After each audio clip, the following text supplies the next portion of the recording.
onvernietigbare saad. Nou wonder julle seker, wat se saad praat die ou van? Wat se saad is dit? Nou ek is seker van julle weet al klaar, van julle kan raai wat dit is. Nie almal skree nie, ek vra vraag. Okay, ek gaan julle uithelp nie. Ek verwys na God se woord. Dis die saad wat ek na verwys. Nou hierdie saad is saad en ek het so 'n stukkie daar op Facebook ook gegooi. Dis saad wat jy nie kan sien nie, maar tog het daardie saad dit vrug en dit kan goeie of slegte vrug wees. Nou die woord van God is duidelik. Hy praat van onverganklike saad. En as jy na die woord van God gaan kyk en jy kyk wat onverganklik beteken, dan sê dit vir ons, en dit is my tema, onvernietigbare saad. Maar dit hang van my af en van u af, wat se vrug ek gaan wys. Jy kan goeie vrugte dra, en as jy goeie vrugte dra, beteken dit jy die woord van God aangeneem, jy neem dit aan, jy stem saam met dit wat God vir jou sê, en jy leef dit uit. Of jy kan die woord van God, die woord kan jy nie aanneem nie, wat beteken dat jy nie sy woord vat nie en dit nie jou eie maak nie, en jy gaan dit ook nie uitleef nie, wat beteken dat die vrugte in jou lewe nie goeie vrugte gaan wees nie, en mense sal dit dan sien, en julle kan sê wat julle wil, en dit is nie oordeel nie, dis 'n goddelose lewe wat 'n mens voor ander wys. Maar ek wil begin, ek gaan begin deur 'n teksvers vir u voor te hou, en is daar in 2 Timoteus 2 vers 15. Lê jou daarop toe om jou beproef voor God te stel, as 'n werker wat hom nie hoef te skaam, wat die woord van waarheid reg sny nie. Nou die werker van God is nie die pastore of die dominees of die predikante wat net hier staan nie. Die werker wat hierna verwys word is elkeen van julle wat hier sit. Want as jy kind van God is, gaan jy een of ander tyd, gaan jy met iemand praat oor God se woord. Jy gaan dit uitleef, en wat sien die mense in ons? So enige persoon van ons wat vanoggend hier sit, wat die woord oordra of die woord voorkondig, wat mense gaan vertel van Jesus Christus en wat die skrif gebruik om dit te doen, moet seker maak, jy moet doodseker maak, want dit is 'n verantwoordelikheid wat ons teenoor die Here het, dat ons seker moet maak dat ons die waarheid gaan verkondig en dat ons die waarheid gaan oordra. My broer wat daar sit het, hoeveel keer het hy hier gestaan en gesê, hier in die Bikerskerk, op die Wesrand, gaan ons vir julle die waarheid oordra. Ons gaan die waarheid vir julle gee. Ons gaan nie doekies omdraai nie. Ons gaan nie vir julle iets sê wat julle ore gaan streel nie, wat julle gemoed gaan streel nie, sodat julle goed kan voel nie. As ons hier staan, dan kom ons vanuit die oogpunt van, ons gee vir julle die waarheid. Wat sê God se woord? En as God se woord, as iemand dit reg verkondig, dan gaan dit meebring, die luisteraars, julle wat luister, gaan dit reg verstaan. En as jy reg verstaan, gaan jy reg glo. Die manier hoe jy God se woord verstaan, gaan bepaal hoe jy dink en hoe jy reageer oor daardie woord. En dit gaan natuurlik bepaal hoe jou wandel gaan wees. Dit hak so in mekaar. En as ons die woord van God, hierdie waarheid, as dit nie suiwer oorgedra gaan word nie, wat beteken dit? Die woord van God gaan verkeerd verstaan word en jy gaan 'n totale verkeerde manier wees hoe jy God glo en God se woord in jou lewe gaan dit ook nie tentoonstel nie en jy gaan verkeerd begin lewe. So dit is krities belangrik dat ons God se woord en hierdie waarheid korrek moet oordra, maar dat u wat die toehoorder is dit korrek gaan verstaan. Dat jy nie afleidings maak nie, dat die korrekte interpretasie gaan gedoen word uit God se woord uit. Nou wat ek gaan doen, daar's 2 voorbeelde wat ek vir u gaan voorhou, maar ek gaan praat en ek gaan verwys na voor die kruis en na die kruis. Want daar's 'n groot verskil. Vereistes wat voor die kruis bepalend van was, hoe ons moet reageer, is verskillend van dit wat gebeur het na die kruis, maar is dieselfde ding. So ek gaan probeer net vir u dit oopbreek. So ons het eintlik 'n Bybelstudie vanoggend. Maar is krities belangrik en u gaan agterkom hoekom ons deur die ding gaan sodat u kan begryp. As u die woord oopmaak, dat dit nie net gaan wees dat u dit gaan vat nie. Kan ons daai klip opsit asseblief?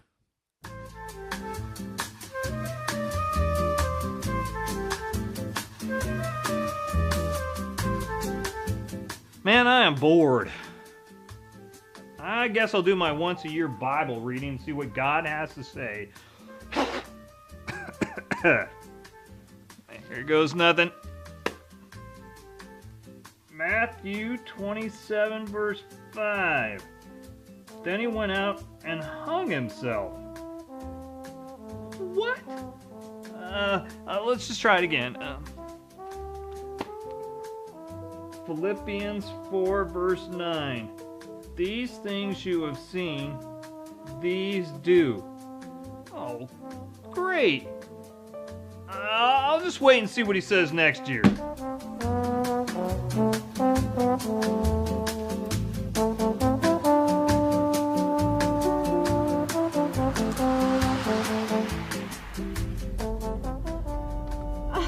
This light is so long. Hey, Lord, could you please reveal your heart to me in this passage before the light changes?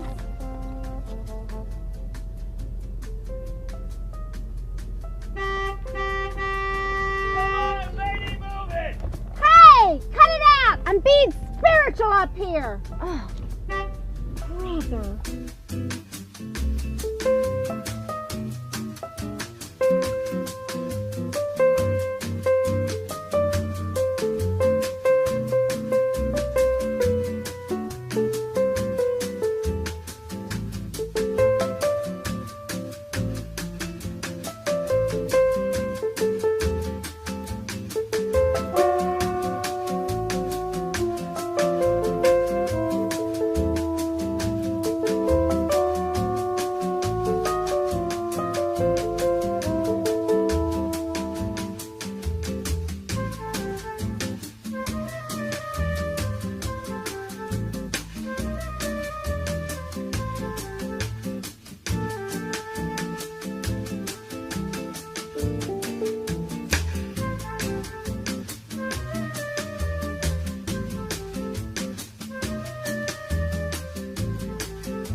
Phew. 56 hours of straight study. Honey, I'm ready to teach these 5 verses at small group tonight. And I'm going to go verse by verse like Jay does. No, I'm going to go letter by letter. Punctuation mark by punctuation mark.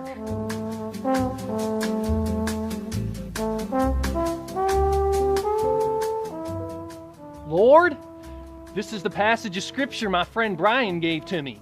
He said this is what he used when he had to explain to his wife when he purchased the bass boat without asking her. May it speak the same to me. Psalm 107, 23 and 24. Those who go down to the sea in ships, who do business on great waters. They see the works of the Lord and his wonders in the deep. Well, that's good, God. That's really good. I hope I can get her done.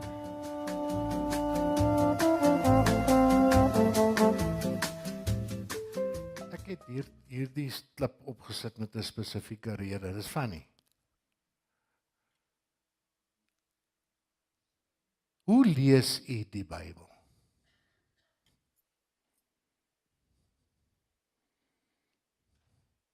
Wat soek u as u God se woord oopmaak?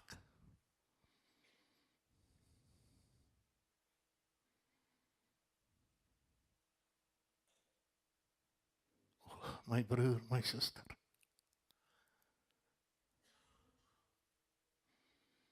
As ons enigiets anders soek as Jesus, moet die Bybel dan nie oopmaak nie. En ek sê dit met respek.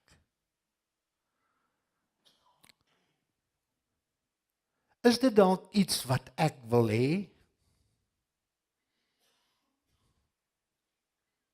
Of is dit iets wat ek al reeds weet God vir my gegee het, maar dit het nog nie gemanifesteer nie? Kom ons gaan check aan na Deuteronomium 28 vers 1 en 2. As jy dan goed luister na die stem van die Here jou God, om sorgvuldig te hou al sy gebooie wat ek jou vandag beveel, dan sal die Here jou God jou die hoogste stel bo al die nasies van die aarde, en al hierdie seëninge sal oor jou kom en jou inhaal as jy luister na die stem van die Here jou God. U sou agtergekom het terwyl ons die stuk gelees het dat daar 2 keer verwys word na as jy goed luister na die stem van die Here. Wat gebeur as jy luister na die stem van die Here in daardie gedeelte wat ons gelees het? Jy gaan seëninge ontvang. Nou as ek dit korrek interpreteer, dan hoor ek ontleed dit, en ek probeer dit korrek ontleed, wat die woord vir my sê dan Deuteronomium, dan sê dit vir my, as ek en jy goed luister na die stem van die Here, en ons is gehoorsaam, en ons onderhou al sy gebooie, dan sal ek qualify vir die seëninge van die Here. So dit wil sê, om hierdie seëninge te kan ontvang, is dit gebaseer op my performance. Dit wat ek doen, gaan my laat qualify om die seëninge te ontvang. As ek luister na God se woord, as ek sy gebooie onderhou, as ek gehoorsaam is aan dit, dan sal ek die seëninge van God ontvang. Is dit nog steeds 'n requirement vandag? Moet ek nog steeds God se gebooie onderhou om te kwalifiseer vir die blessings? Nee. Ons sal net nou sien, as ek vir u wys uit die woord van God, dat dit nie 'n vereiste is voor die of na die kruisiging nie. Voor die kruisiging was dit wel 'n vereiste gewees. Dit is hoekom die Here na Vader Abraham toe gekom het daar in Deuteronomium 8 en met hom kom praat het en vir hom gesê het: as jy die gebooie onderhou, as jy luister na my stem, dan gaan jy qualify vir dit. So dit is, ons moet weet, met wie het God gepraat, en Johan het ook al gesê, dit is uit die Bybel, met wie het God gepraat en hoe het God het gesê? Want dit was 'n vereiste gewees vir Vader Abraham. Wat wil ek vir julle sê? Om God se seëninge te kon ontvang voor die kruisiging, het dit afgehang van wat ek gedoen het, op my performance. Dit het afgehang van hoe ek gereageer het op God se woord. Ek moes iets doen om dit te ontvang. En as ek nie gehoorsaam was in dit nie, gaan lees maar Deuteronomium 28 verder. Daar aan die einde sal jy dit sien, dan daar vloeke oor my gekom. Wat is die gevolgtrekking wat ou kan maak? Voor die kruisiging blyk dit te wees dat gebaseer op my performance, dit wat ek doen sal my laat kwalifiseer vir God se seëninge. As ek luister na sy gebooie, as ek sy gebooie onderhou en ek luister na die stem, dan gaan ek die seëninge ontvang. Ek het toe gaan sê, maar Here, as dit 'n vereiste was, en die Gees het vir my kom dadelik wys, dit kan nie 'n vereiste wees nou nie, waar gaan ek dit kry? En ek het in God se woord gaan rondkrap om te sien of ek iets kry wat verwys na Vader Abraham se seëninge. En ek gaan vir julle vat daarna Galasiërs 3:13 en 14 as dit kan opkry.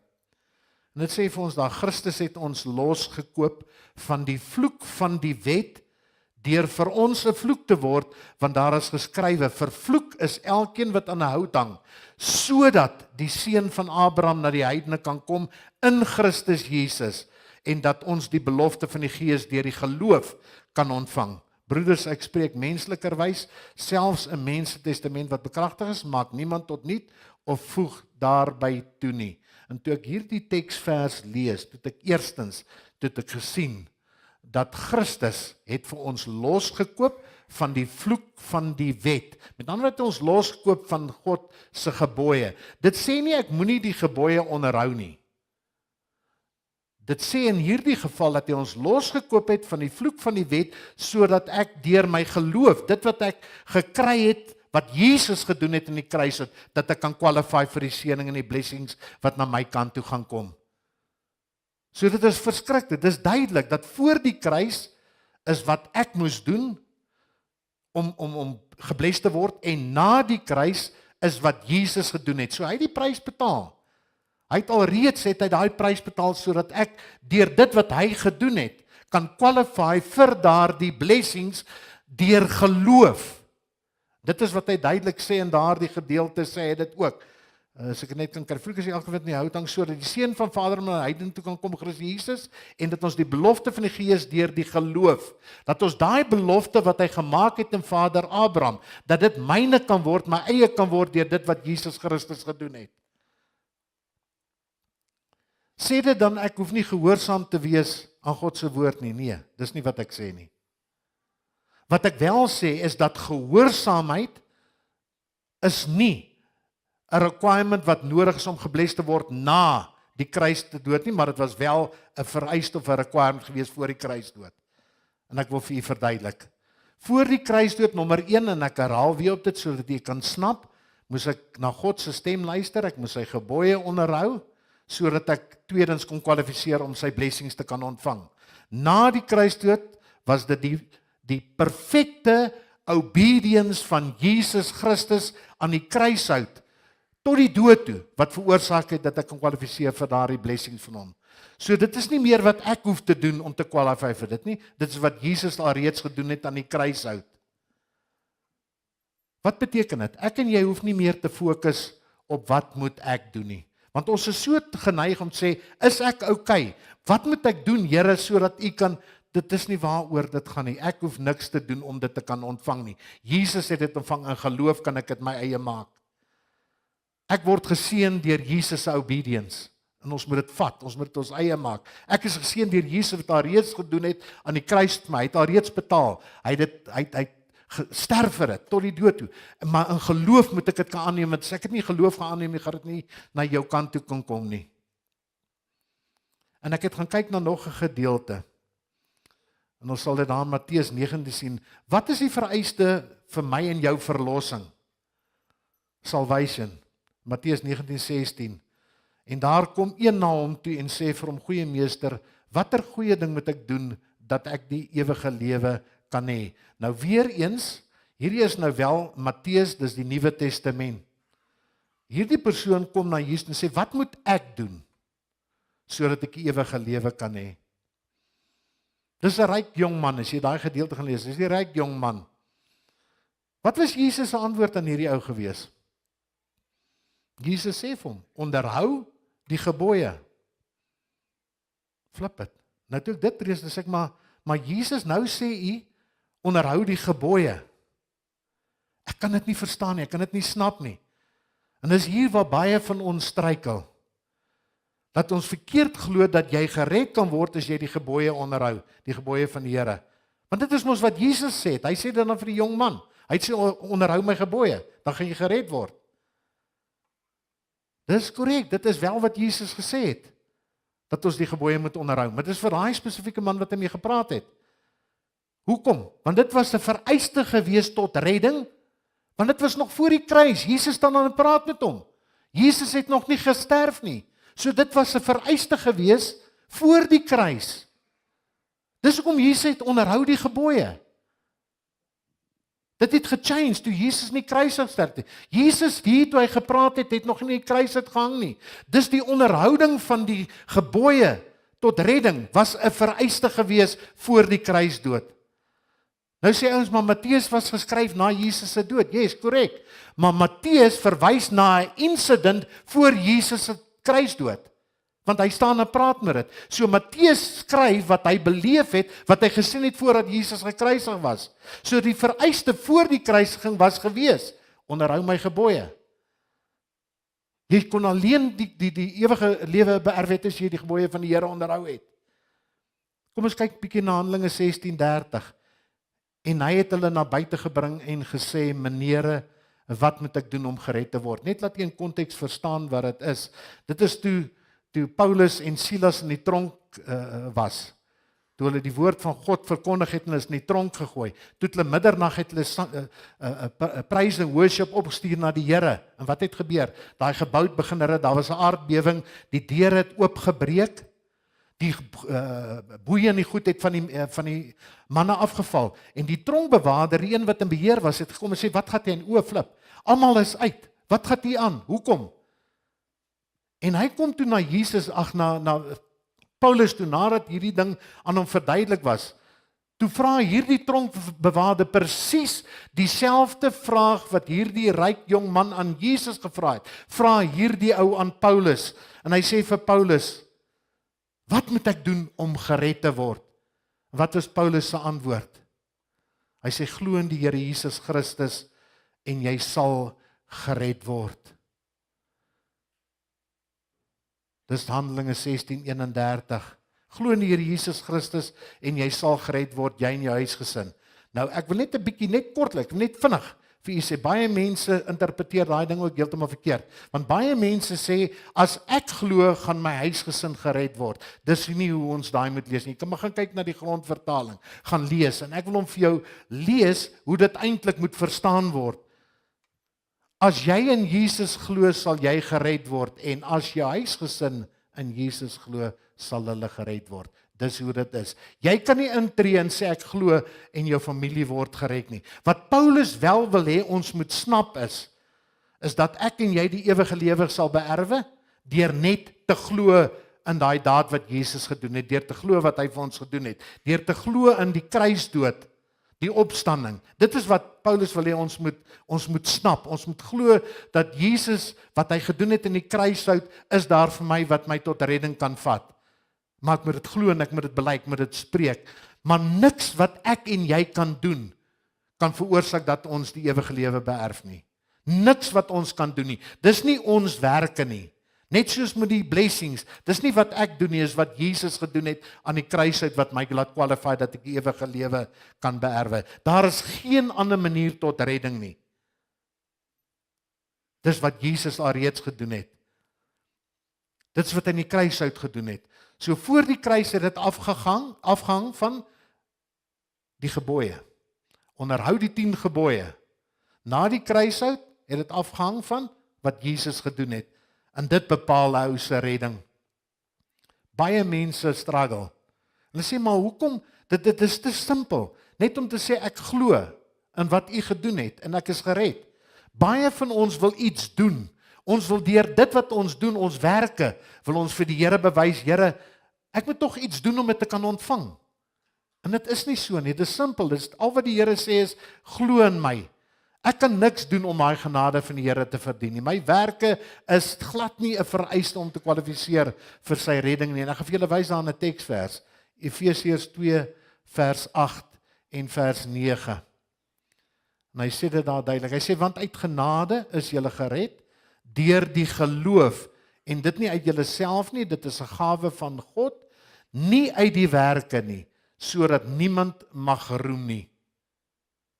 So kan jy sien daar, jy hoef niks te doen nie.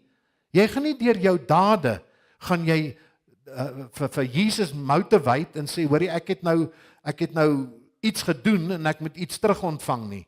Dit is hoekom God se liefde vir geen persoon laat daar verskil is van die liefde wat hy uitdra vir ons nie. Elke ou persoon wat hier sit, die liefde wat jy kry van Jesus, is presies dieselfde. Hy is nie liewer vir een as vir 'n ander nie. So ek hoef niks te doen nie. Ek moet net die Here aanneem.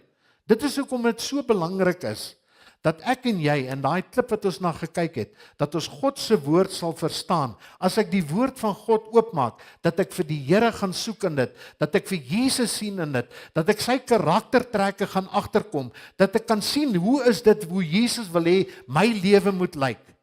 Sodat die vrugte wat ek kan dra, daai saad, die saad wat die woord van God is, as dit in my lewe gesaai word, dat dit vrugbaar sal wees, maar Here, dat ek sal uitleef dit wat U wil sien, dat ek gaan herken gaan word aan die vrug wat ek dra vir U.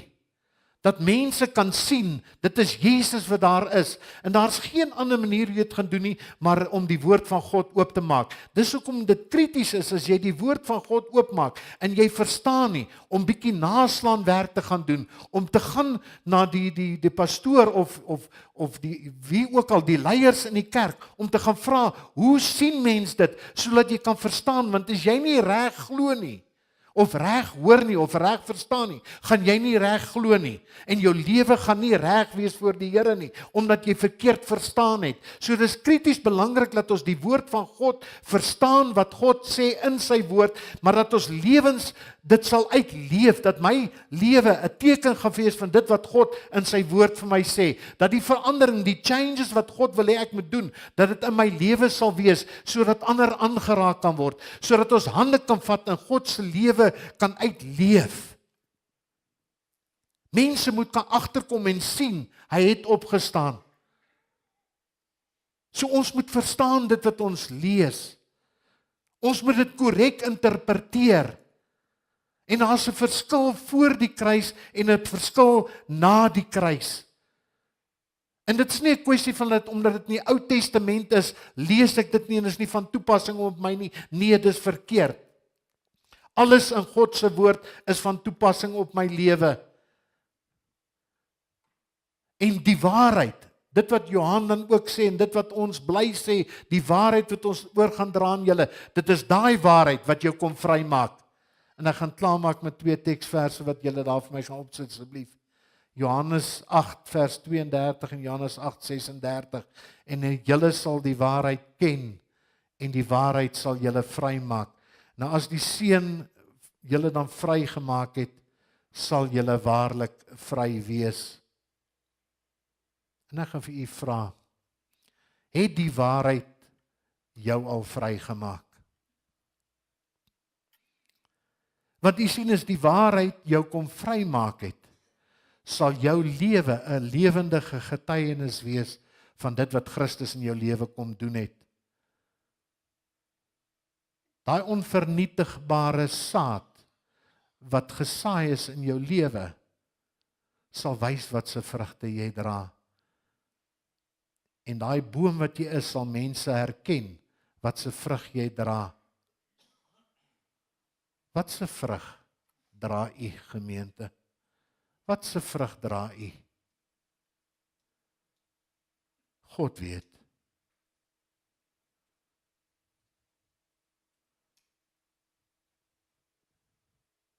God weet hoe jou lewe lyk. God weet waarmee jy struggle.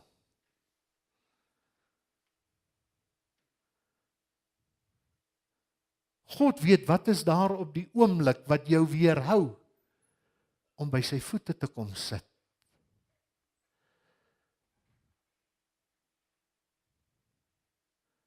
Is jy bereid om vir Jesus vanoggend te sê, geef my van daai onvernietigbare saad, sodat ek 'n replika kan word van u. Sodat ek kan uitleef wie u is. Sodat mense dan daai vrug kan sien en dan ook 'n verlange gaan hê om van daardie vrug te kry.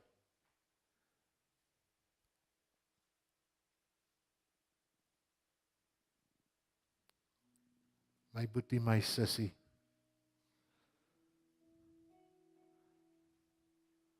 kom ons maak erns in my verhouding met die Here. Want al hierdie dinge wat ons sien, het geen ewigheidswaardes nie. Dis wat God se woord vir ons sê. Dis daai onsigbare dinge wat ewigheidswaarde dra. En dit is dan daardie dinge wat ons 'n begeerte in ons harte moet ontwikkel om te soek. Here, ek wil meer van U hê. Kom breek af. Kom haal uit dit wat in my lewe nie hoort nie, Here. Here, dat ek hierdie lig sal beleef, dat ek dit sal kan sien, dat hierdie duisternis wat in my is, verdring sal word. Sodat ek U liefde, wat U vir my het, vir jou het, sal kan ervaar.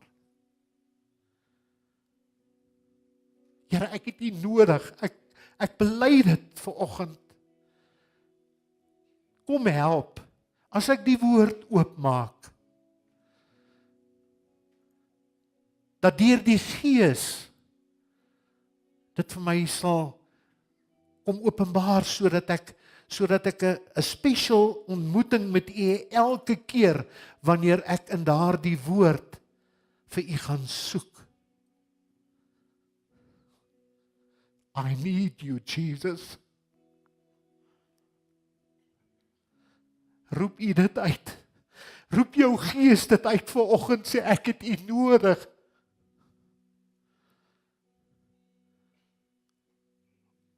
Of sit U dalk en sê, my God, die woorde wat Jesus gespreek het, waarom het U my verlaat?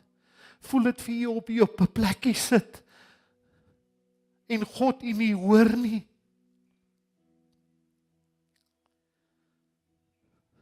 I'm here for you, sê Jesus. Staan op en kom. Ek wag al lank vir jou, my kind.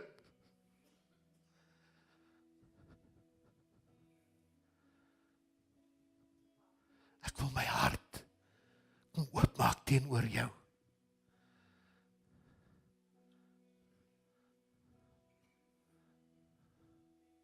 Hier's ek, Here. Hier's ek. Vat my soos ek is. Wees hierdie arme sondaar genadig. God sien jou.